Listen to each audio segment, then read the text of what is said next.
June 6, 1944, 6:28 in the morning, 3 miles off the Normandy coast. First Lieutenant George Kirchner sits in a rubber landing craft that's taking on water from a shrapnel hole near the bow. His boots are soaked.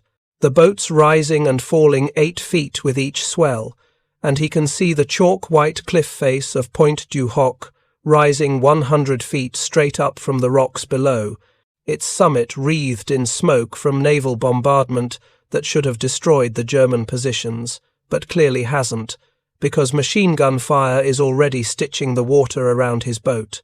Kirchner's company, Dog Company of the 2nd Ranger Battalion, is 23 minutes late.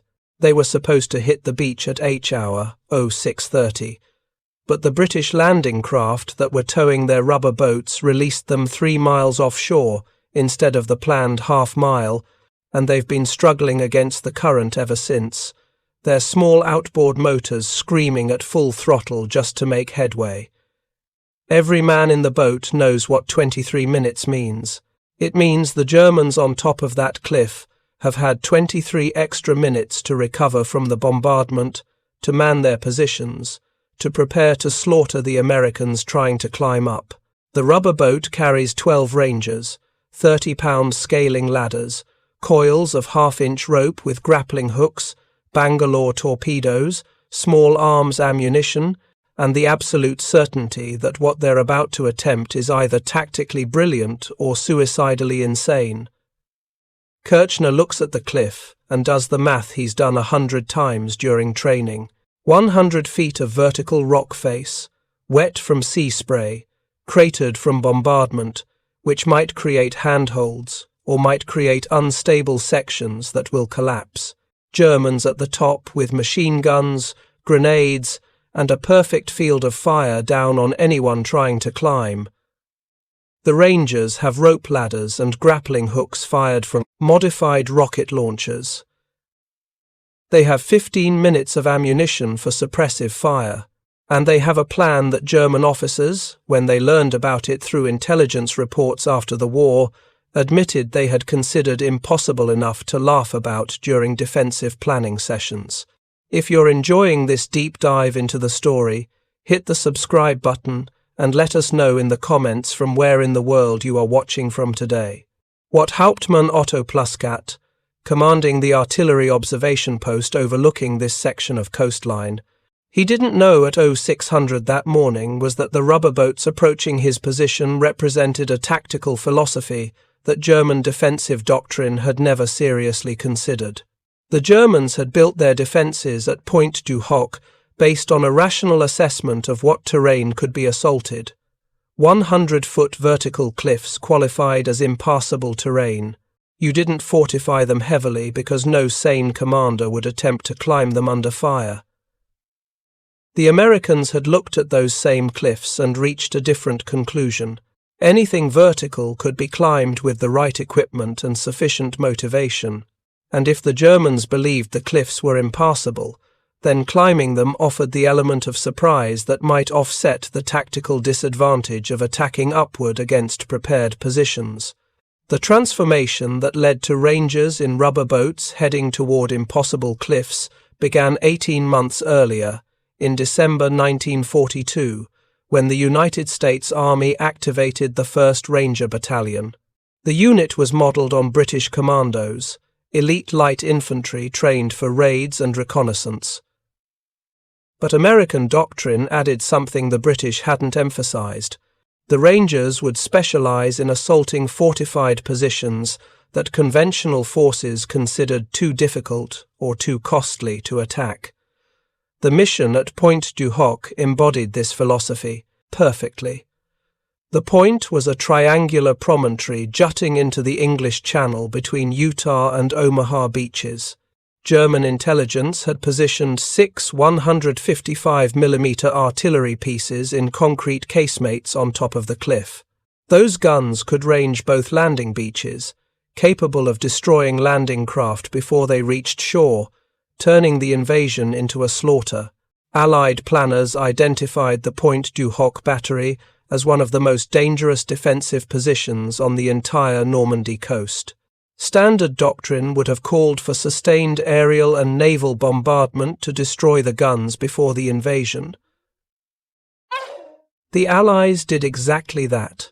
Bomber Command hit Pointe du Hoc repeatedly through May 1944. On D-Day morning, the battleship USS Texas fired hundreds of 14-inch shells directly at the German positions.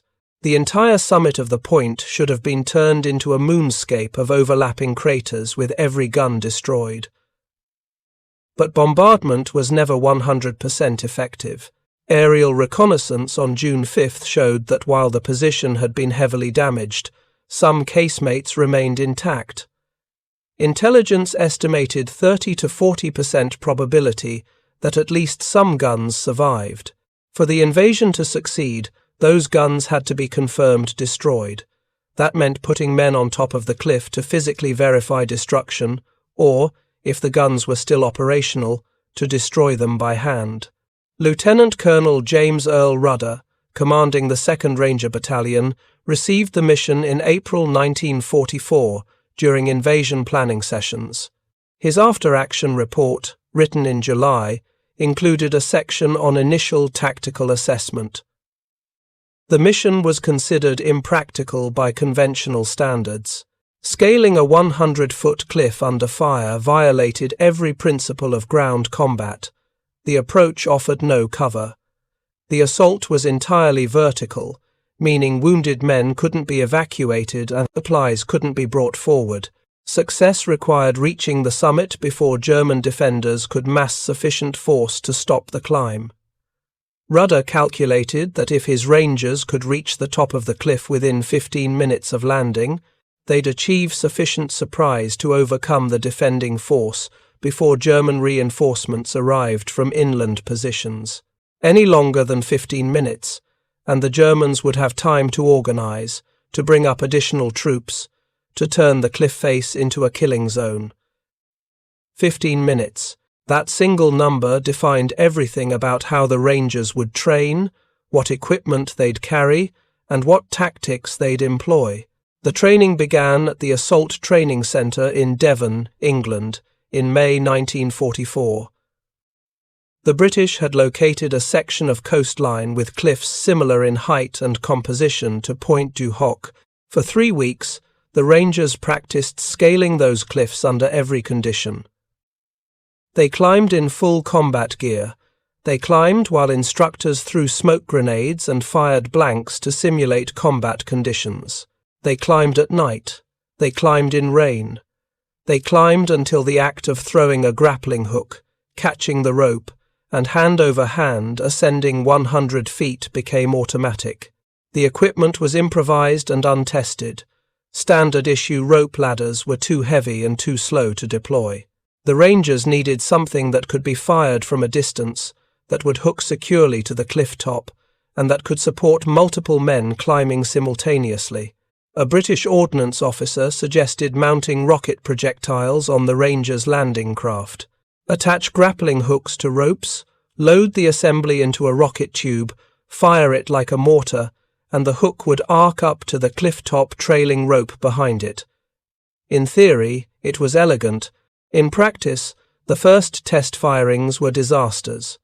Ropes tangled, rockets misfired or went wildly off course, hooks bounced off the cliff and face without catching.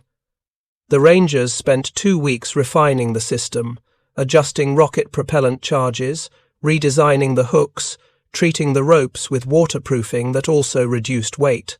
By late May, they achieved a 70% success rate, 7 out of 10 rockets successfully deploying ropes that could bear weight.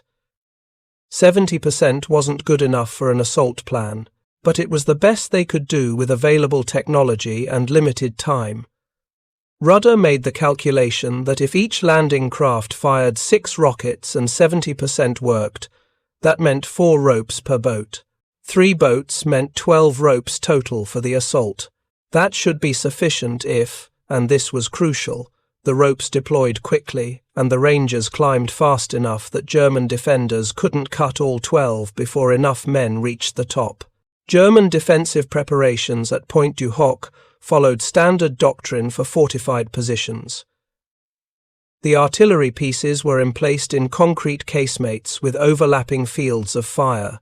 Infantry positions covered the approaches from inland, but the seaward side, the cliff face itself, received minimal attention. Hauptmann Pluskat, in his post-war interrogation, explained the German assessment. "We considered the cliffs adequate defense by themselves. A few machine gun positions at the cliff edge to fire down on anyone attempting to climb. Some hand grenades to drop on climbers. That seemed sufficient. No one believed the Americans would actually try to climb under fire. It seemed more likely they would attempt to land troops on the beaches to either side and attack overland." This assessment wasn't irrational. Throughout military history, attacking fortified high ground frontally was considered a last resort, attempted only when no alternative existed. The casualty rates for uphill assaults against prepared positions typically exceeded 50%. The Germans reasonably assumed American commanders would avoid such losses if possible. What the Germans didn't account for was that the Rangers weren't regular infantry. They'd been selected specifically for missions where conventional forces would be massacred. Every Ranger in the assault force had volunteered multiple times. First, to join the Rangers, then to participate in the Pointe du Hoc mission after being briefed on the casualty estimates. The planners had told them frankly that losses might reach 70%. The men went anyway. Private First Class Harry Fate, a cliff climber from Colorado assigned to the lead assault team, later described the mentality. "We knew the odds, everyone knew, but someone had to do it. Those guns could kill thousands of guys hitting the beaches. If we could take them out, even if most of us died doing it, that was worth it." The math was simple. Sacrifice a couple hundred Rangers to save thousands of infantry. You don't need to be a hero to understand that math. The plan called for 3 Ranger companies, approximately 225 men, to conduct the assault. Dog, Easy, and Fox companies would land simultaneously at 3 points along the cliff base. Each company would fire their rocket-propelled grappling hooks, establish ropes, and begin climbing immediately. Speed was everything. The first men up carried only weapons and ammunition. Following climbers would bring Bangalore torpedoes and explosive charges to destroy the guns. Supporting fire would come from the destroyer USS Satterlee, positioned offshore with orders to fire 5-inch shells at the cliff top until the Rangers reached the summit. The naval gunfire was critical, not because it would destroy German positions the bombardment had already done all the damage it could, but because it would force German defenders to stay in cover during the critical first minutes of the climb. On the night of June 5th to 6th, the Rangers loaded into their landing craft aboard transport ships 12 miles offshore. Each man carried 6 to 80 pounds of equipment. Rifles, ammunition, grenades, demolition charges, entrenching tools, first aid kits, rations, water. The rubber boats themselves were British design, 14 feet long, canvas-sided, with small outboard motors designed for quiet river crossings, not open ocean navigation in 6-foot swells. The plan required the landing craft to tow the rubber boats to within half a mile of shore, then release them for the final approach. The rubber boats would be harder for German radar to detect and would present smaller targets for defensive fire. At 0500, right on schedule, the Rangers transferred to their rubber boats and the landing craft began towing them toward Normandy. That's when everything started going wrong. The British coxswains driving the landing craft misidentified their landmark in the pre-dawn darkness. Instead of heading for Pointe du Hoc's distinctive triangular promontory, they aimed for Pointe de la Percée, 3 miles to the east. By the time the error was discovered, the landing craft had already released the rubber boats and were turning back toward the transport ships. The Rangers found themselves 3 miles from their objective with small outboard motors that could barely make headway against the channel current running parallel to shore. Lieutenant Kirchner, commanding one of the rubber boat sections, later described the next 40 minutes. We could see Pointe du Hoc to the west. We knew we were supposed to be there, but the current was pushing us east and our motors were giving us maybe 4 knots forward speed. We angled into the current at about 45 degrees and just kept going. Every minute we were late meant 1 more minute for the Germans to get ready. We knew it, couldn't do anything about it except keep the throttle wide open and pray the motors didn't quit. The rubber boats, designed for calm rivers, were taking on water in the channel swells. Several had been punctured by shrapnel from German artillery firing blind at the sound of the motors. Men were bailing with helmets, trying to keep the boats from swamping while also maintaining course. The original plan had them hitting the beach at 06:30.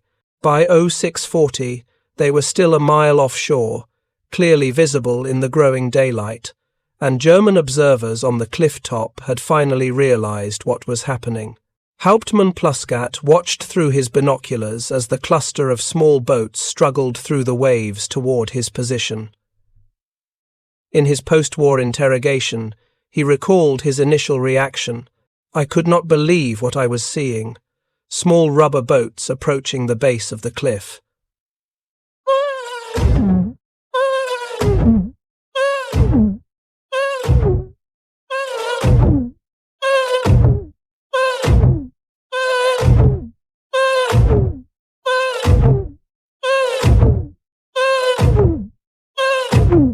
That they would veer off toward one of the beaches.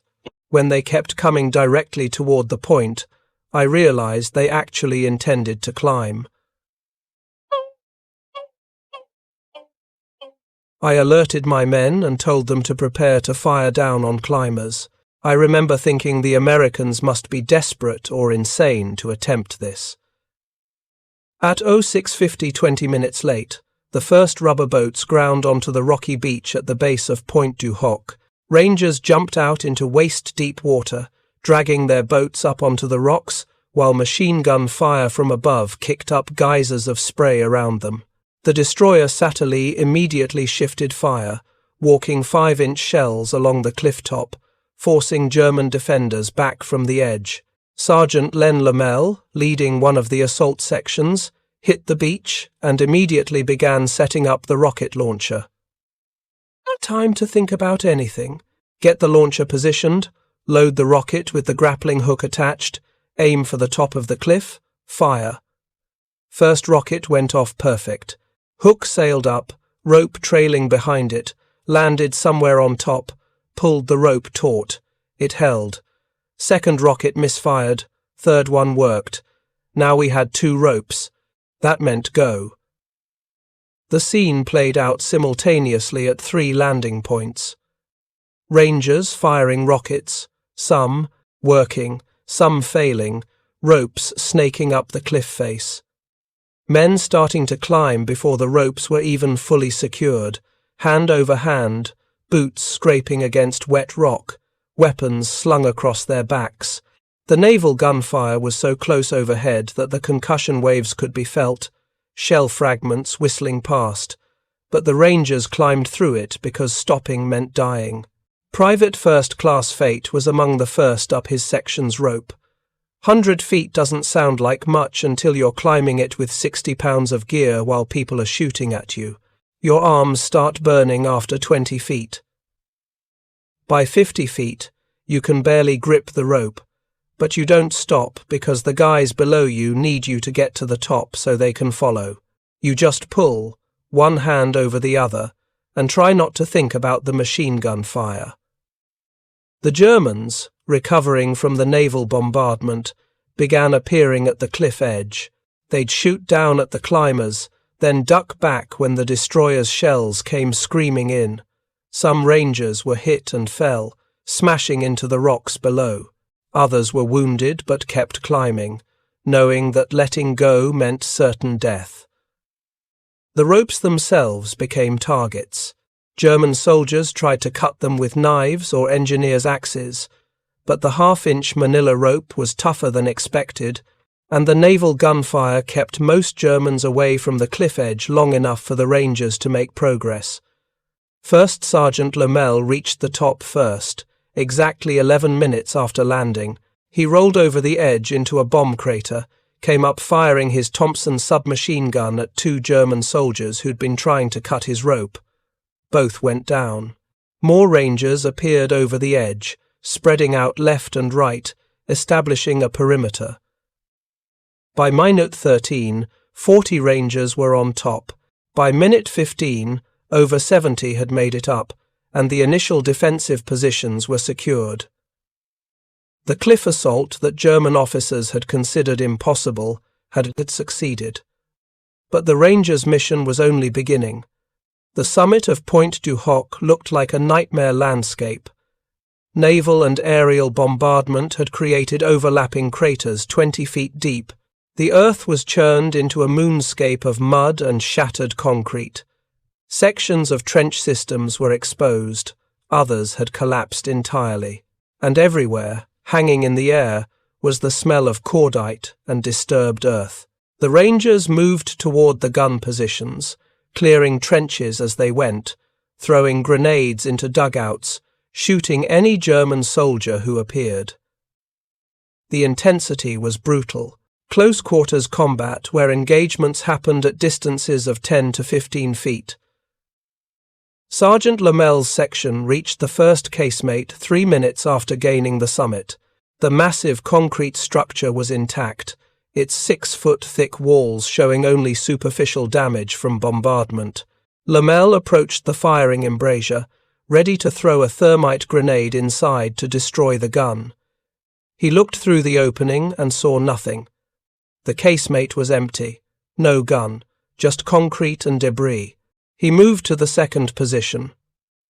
Also empty. Third position. Fourth. Fifth. Sixth. All empty. The Rangers had just climbed a 100-foot cliff under fire to destroy guns that weren't there.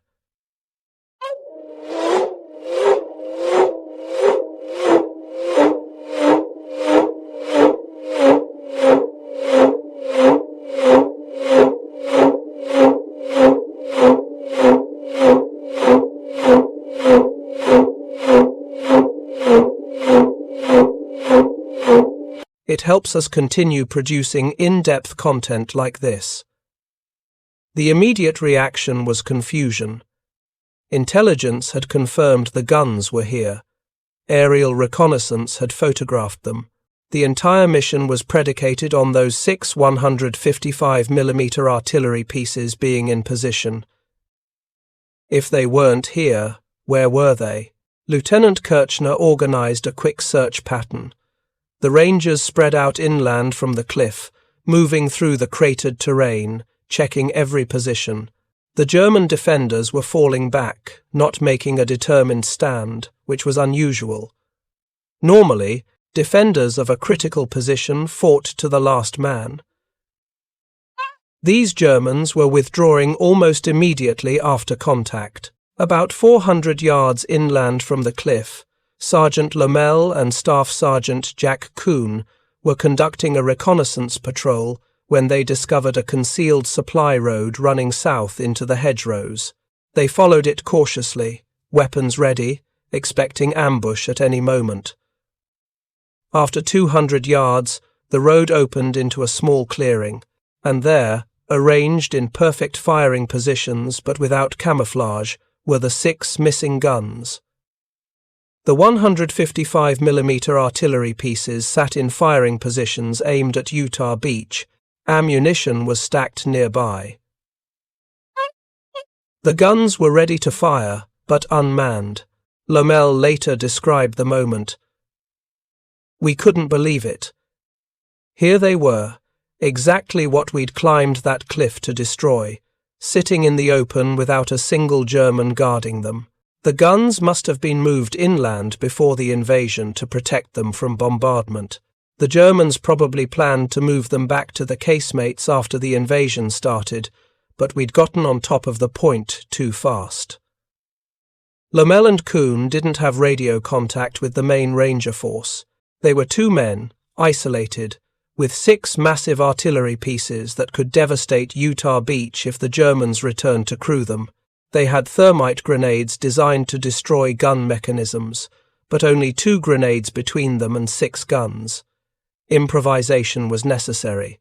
Lommel used his grenades on the traversing mechanisms of 2 guns, melting the gears that allowed the barrels to rotate. For the remaining 4, he and Kuhn smashed the sight mechanisms with their rifle butts, rendering the guns impossible to aim accurately. Then they found the ammunition stockpile and placed explosive charges with time delay fuses. They set the fuses for 30 minutes, giving themselves time to get clear, and withdrew back toward the point. At 08:15, approximately 90 minutes after the Rangers had landed, the ammunition dump exploded. The blast was visible and audible from the beaches, a massive secondary explosion that sent debris hundreds of feet into the air. The 6 artillery pieces that intelligence had identified as the primary threat to the invasion had been permanently destroyed. The Pointe du Hoc mission, despite every setback and the bizarre discovery that the guns weren't where they were supposed to be, had succeeded. But the Rangers' ordeal was far from over. By 0900, German forces had recovered from the initial shock and were beginning to counterattack. The Rangers held a perimeter roughly 400 yards in diameter around the point, but they were cut off from the beaches. The follow-on Ranger forces that were supposed to land if the cliff assault succeeded had been redirected to Omaha Beach when the signal indicating success came late. Colonel Rudder and his 225 Rangers were isolated, surrounded, and about to face sustained German counterattacks from units that had been held in reserve inland. The German response revealed how seriously they took the Pointe du Hoc position. Throughout June 6th and 7th, elements from the 916th Grenadier Regiment conducted repeated attacks, trying to dislodge the Rangers. These weren't probing attacks, they were coordinated assaults with infantry supported by mortar fire and, eventually, armour. The Germans committed over 400 troops to retaking a position that held fewer than 200 Rangers. The Rangers had advantages that offset their numerical inferiority. The cratered terrain provided excellent defensive positions. Every bomb crater was a ready-made fighting position. The Rangers' training emphasized marksmanship and fire discipline. They made every shot count, and critically, they had naval gunfire support. The destroyer Satterlee remained offshore, firing on any concentration of German troops that the Rangers identified. Private First Class Anderson, positioned in a crater on the southern perimeter, described the fighting on the afternoon of June 6th. The Germans came at us in groups of 15 to 20 men. They'd advance until our fire stopped them, then they'd pull back and mortar us for 10 minutes, then try again. This went on all day. We were running low on ammunition by mid-afternoon. Guys were collecting rifles and ammo from dead Germans. By evening, we were using German stick grenades because we'd exhausted our own supply. The casualty rate was severe. Of the 225 Rangers who'd landed, 70 were killed or wounded by the end of the first day. Medical supplies were nearly exhausted.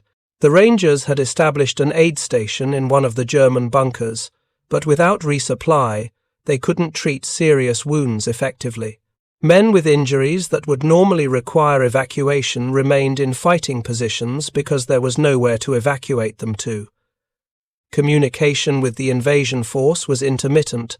The Rangers' radio had been damaged during the cliff assault. They rigged an emergency antenna and managed to establish contact with naval forces, but coordination was difficult.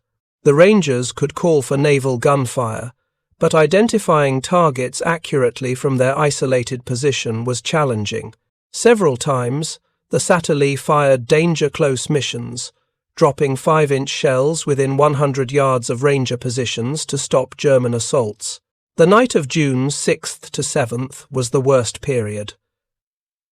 German forces probed the Ranger perimeter continuously, trying to infiltrate through gaps. The Rangers fought hand-to-hand in the darkness, with rifle butts and knives, because firing would reveal positions. Sergeant Lomel later stated, "Second night was harder than the cliff climb. At least during the climb, you knew what you were doing. That night, you couldn't see 10 feet. Every sound might be a German. Everyone was exhausted. We'd been in combat for over 24 hours straight. Men were falling asleep in fighting positions. You'd shake them awake, and they'd be back asleep 5 minutes later." Advanced elements of the 116th Infantry Regiment, which had landed on Omaha Beach and fought inland, reached the Pointe du Hoc perimeter. The Rangers, who'd been isolated for nearly 48 hours, were finally linked with the main invasion force. Resupply began immediately. Ammunition, medical supplies, food, water. The wounded could be evacuated. The perimeter could be reinforced. The final count was brutal. Of the 225 Rangers who'd climbed the cliff on June 6th, only 90 were still combat effective by June 7th. 135 had been killed or wounded, a casualty rate of 60%. In conventional military terms, a unit suffering 60% casualties is considered combat ineffective and is withdrawn from the line. The Rangers had maintained defensive operations at 60% losses for 2 full days. The cost seemed catastrophic until measured against the alternative. If the guns at Pointe du Hoc had remained operational and been used against the landing forces at Utah Beach, casualties during the initial invasion wave could have reached into the thousands. Naval officers conducting post-invasion analysis calculated that 6 155mm guns, properly positioned and supplied, could have fired approximately 30 rounds per gun per hour. That's 180 shells per hour into landing craft approach lanes and beach positions.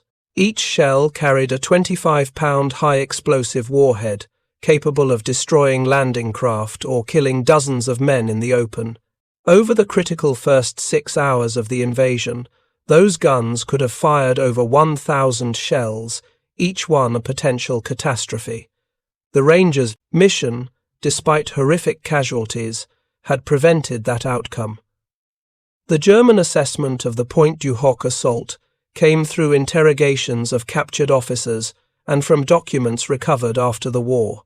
Hauptmann Pluskat, who'd watched the Rangers climb his cliff, was captured on June 7th and interrogated by American intelligence officers. His statement, preserved in invasion records, provided insight into German thinking.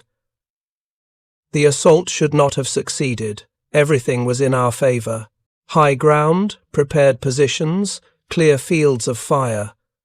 The Americans approached in inadequate boats, late, in daylight, against alert defenders.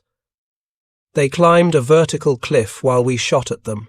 Every tactical principle said they should have been massacred, but they succeeded because they did not stop. Men fell from the ropes. More kept climbing. We cut ropes. They climbed other ropes. We threw grenades down. They climbed through the explosions. I have never witnessed such determination. Pluskat's observation about determination versus tactical advantage became a recurring theme in German post-battle assessments. The Americans hadn't won through superior tactics or equipment. The rubber boats were inadequate. The rocket-propelled grappling hooks were unreliable. The entire concept of climbing a cliff under fire was tactically unsound. But the Rangers had won anyway because they'd accepted casualties that would have caused any rational force to withdraw and had continued the mission. General der Infanterie Günther Blumentritt, Chief of Staff of OB West, the German command responsible for the defense of France, wrote in his post-war memoir that the Pointe du Hoc assault represented the quintessential example of American tactical philosophy. They identify an objective that must be achieved regardless of cost, calculate the cost, accept it, and proceed. Our doctrine emphasized preservation of forces and tactical flexibility. Their doctrine emphasized mission, accomplishment, regardless of losses. Against an opponent who can sustain such losses, traditional tactical advantages become meaningless. The legacy of Pointe du Hoc extended far beyond Normandy.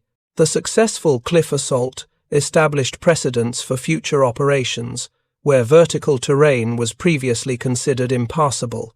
During the Italian campaign, American and British forces conducted multiple cliff assaults using techniques refined from the Rangers' experience. The Fifth Army's assault on Monte Cassino incorporated vertical scaling operations against positions the Germans believed were secure from direct assault. In the Pacific Theater, Marine Raiders and Army Rangers conducted similar operations against Japanese-held islands, where cliffs and vertical terrain dominated the landscape. The battle for Okinawa included multiple cliff assaults, particularly on the Motobu Peninsula, where vertical terrain 300 feet high was climbed under fire using evolved versions of the equipment the Rangers had pioneered. The psychological impact on subsequent German defensive planning was substantial. After Pointe du Hoc, German engineers couldn't assume that vertical terrain provided adequate defense. Cliffs had to be fortified with wire obstacles, mines, and permanent guard positions. This diverted resources from other defensive priorities and created the psychological burden of defending terrain that should have been impregnable by nature alone. The training protocols developed for the Pointe du Hoc mission became standard for all Army Ranger battalions and, eventually, for special operations forces globally. The emphasis on climbing under stress, on improvising with limited equipment, on continuing missions despite extreme casualties, became foundational principles. Modern military mountaineering courses trace their lineage directly to the cliff assault training conducted in Devon in May 1944.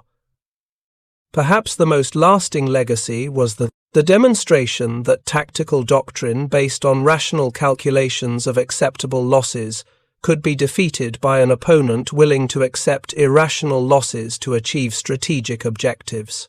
The Germans had built their defences at Pointe du Hoc on the assumption that no competent commander would order a cliff assault that might cost 50 to 70% casualties. The assumption was wrong because it underestimated American willingness to sacrifice a specialized unit to achieve a critical objective. Colonel Rudder, who commanded the Rangers and climbed the cliff alongside his men despite being 44 years old and having no obligation to lead from the front, provided perhaps the clearest explanation in his after-action report, filed in July 1944. The mission succeeded because we never considered failure an option. The casualties were anticipated and accepted before we ever loaded into the boats. Each Ranger knew the odds. They went anyway, not because they were fearless, but because they understood that someone had to do it.